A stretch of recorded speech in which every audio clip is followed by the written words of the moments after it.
Azərbaycan Respublikasının İpoteka və Kredit Zəmanət Fondu satmaq öhdəliyi ilə kirayəyə vermə mexanizmi çərçivəsində yeni yaşayış sahələri almaq üçün tender elan edib. Baku VS-in əldə elədiyi məlumata görə, fondun məqsədi vətəndaşların mənzil şəraitini yaxşılaşdırmaqdır. Belə ki, mexanizm vasitəsilə insanlar əvvəlcə mənzili kirayəyə götürür, müəyyən müddət ərzində isə onu satın ala bilirlər. Tenderə əsasən yeni mənzillər Sumqayıt şəhəri və Abşeron rayonunun yaxın yaşayış massivlərində yerləşməlidir. Ümumilikdə ən azı 50 min kvadrat metr sahəni əhatə edən mənzillərin satın alınması planlaşdırılır.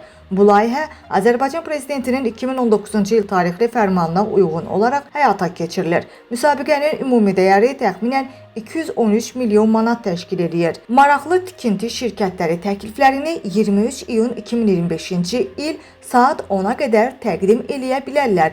Bu tender nəticəsində seçilən təchizatçıdan alınacaq mənzillər gələcəkdə vətəndaşlara satmaq öhdəliyi ilə kirayəyə veriləcək. Yəni insanlar evə əvvəl kirayəçi kimi köçəcək, daha sonra isə mərhələli şəkildə həmin evin sahibi olacaqlar.